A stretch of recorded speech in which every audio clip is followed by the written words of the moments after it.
Good morning students. आज आपको 8वीं कक्षा की हिंदी की बुक पढ़ाने जा रहा हूँ। पाठ 2 लाख की चूड़ियाँ। शुरू किया जाए। रज्जो ने 4-5 आम औजुली में लेकर, औजुली का मतलब क्या होता है? हथेली। रज्जो ने 4-5 आम अंजुली में लेकर मेरी ओर बढ़ा दिए। आम लेने के लिए मैंने हाथ बढ़ाया तो मेरी निगाह एक क्षण के लिए उसके हाथों पर ठिठक गई। कहाँ ठिठक गई? उसके हाथों पर ठिठक गई, यानी कि उसके हाथों पर मेरी नज़र रुक गई।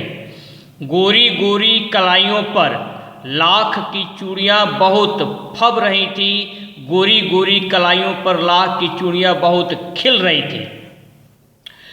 बदलू ने मेरी दृष्टि देख ली और बोल पड़ा, यह आखिरी जोड़ा बनाया था जमींदार साहब की बेटी के विवाह पर।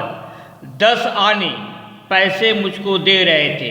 बदलू ने क्या कहा कि यह आखिरी जोड़ा बनाया था जमींदार साहब की बेटी के विवाह पर, लेकिन जमींदार साहब ने 10 आने पैसे मुझको दे रहे थे। 10 आने का मतलब है 60 पैसे मुझको दे रहे थे। मैंने यह सुहाग का जोड़ा नहीं दिया, कहा शहर से ले आओ। बदलू ने जमींदार साहब से कहा कि आप सुहाग का जोड़ा शहर से खरीद लीजिए। मैंने आम के लिए और खाकर मैंने आम ले लिए। मैंने आम ले लिए और खाकर थोड़ी देर पश्चात चला आया। लेखक आम ले लिया और आम को खाने और खाकर थोड़ी देर पश्चात चला आया। मुझे प्रसन्नता हुई कि बदलू ने हार कर भी हार नहीं मानी थी। लेखक को इस बात की प्रसन्नता थी कि बदलू ने हार कर भी हार नहीं मानी थी। उसका व्यक्तित्व कांच की चूड़ियों जैसा न था कि आसानी से टूट जाए। बदलू का व्यक्तित्व कांच की चूड़ियों जैसा न था कि आसानी से टूट जाए। ये आपका लाख की चूड़ियाँ पेज नंबर 127 इसको पढ़ाया गया। अब आप अपनी कॉपी खोल लेंगे। आपको अपनी कॉपी खोलनी है और कॉपी के ऊपर क्या लिखना है? पाठ 2 लाख की चूड़ियाँ। आज का डेट, आज की तारीख डाल लीजिए, फ्राइडे जुलाई 24, 2020। पाठ 2 लाख की चूड़ियाँ क प्रश्न उत्तर आप यहाँ से यहाँ तक लिख लेंगे। मैं रुक रहा हूँ।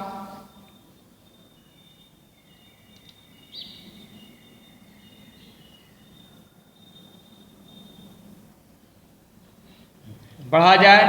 प्रश्न 1, रज्जो ने अपनी हथेली में कितने आम लेकर लेखक की ओर बढ़ाया? प्रश्नवाचक चिन्ह। रज्जो ने अपनी हथेली में कितने आम लेकर लेखक की ओर बढ़ाया?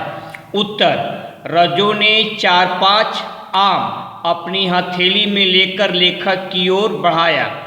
आप यहाँ से यहाँ तक लिख लेंगे। मैं रुक रहा हूँ।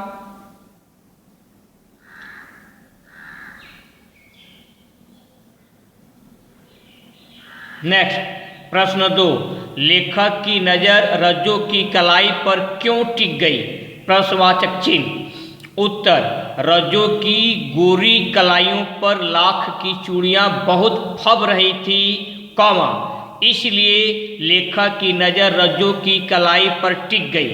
रज्जो की गोरी कलाइयों पर बिंदु लगा हुआ है, पर लाख की चूड़ियाँ बहुत फब रही थी, कौमा, इसलिए लेखक की नज़र रज्जो की कलाई पर टिक गई, खड़ी पाई। यहाँ से यहाँ तक आप अपनी कॉपी पर लिखेंगे। रुक रहा हूँ।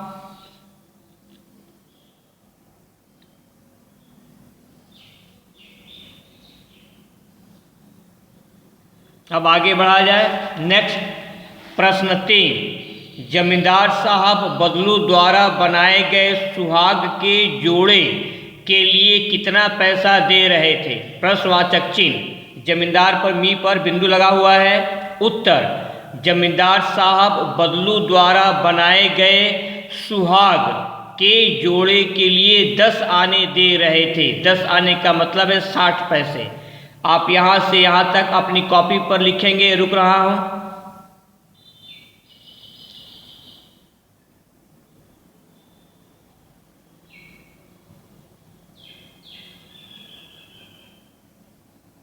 अब आगे बढ़ा जाए। प्रश्न 4, लेखक को किस बात की प्रसन्नता थी? प्रश्नवाचक चिन्ह। उत्तर, लेखक को इस बात की प्रसन्नता थी कि बदलू ने हार कर भी हार नहीं मानी थी। खड़ी पाई, वह बेरोजगार होकर भी अपना स्वाभिमान नहीं त्यागा था। खड़ी पाई, वह दृढ़ इच्छा वाला व्यक्ति था। लेखक को इस बात की प्रसन्नता थी कि बदलू ने हार कर भी हार नहीं मानी थी।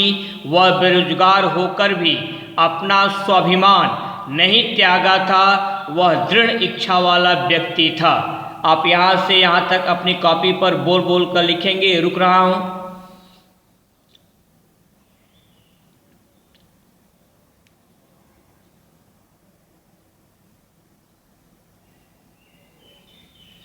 अब आगे बढ़ा जाए। नेक्स्ट, ख, निम्नलिखित कथनों के आगे सही या गलत का निशान लगाइए। पहला, रज्जो ने 4-5 आम थैले में लेखक रज्जो ने 4-5 आम थैले में लेखक की ओर बढ़ा दिए। रज्जो ने 4-5 आम थैले में भरकर लेखक की ओर बढ़ा दिए। खड़ी पाई, ये कथन आपका गलत है। दूसरा, रज्जो की गोरी कलाइयों में लाख की चूड़ियाँ बहुत जच रही थी। ये कथन आपका सही है। तीसरा, बदलू ने जमींदार साहब की बेटी के लिए सुहाग का जोड़ा बनाया था। ये कथन आपका सही है। सही का निशान लगा लेंगे। चौथा, जमींदार साहब सुहाग के जोड़े के लिए मात्र 5 रुपया दे रहे थे। ये कथन गलत है। जमींदार साहब सुहाग के जोड़े के लिए मात्र 5 रुपया दे रहे थे। ये कथन आपका गलत है। गलत का चिन्ह लगा लेंगे। आपको यहाँ से यहाँ तक अपनी कॉपी पर लिखना है। रुक रहा हूँ।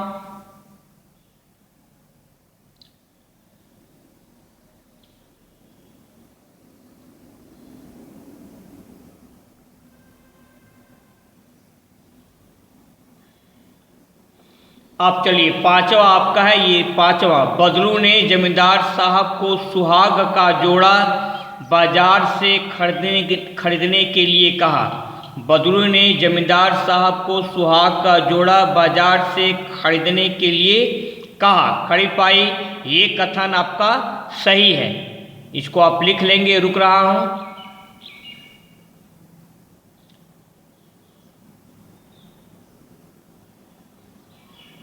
अब आगे बढ़ा जाए। नेक्स्ट, लेखक को प्रसन्नता थी कि बदलू हार कर भी हार नहीं मानी थी। लेखक को प्रसन्नता थी कि बदलू हार कर भी हार नहीं मानी थी। ये कथन आपका सही है।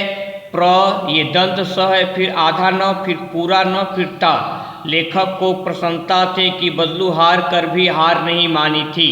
खड़ी पाई, ये कथन आपका सही है। इसको आप लिख लेंगे। मैं रुक रहा हूँ।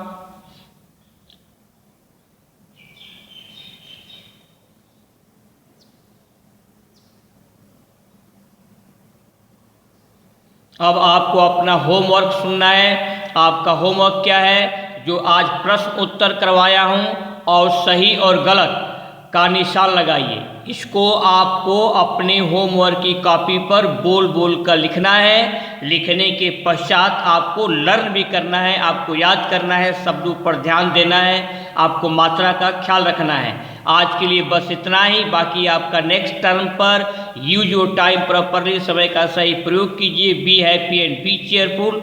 खुश रहिए। ओबे योर पेरेंट्स, और अपने माता पिता का कहा मानिए। That's all.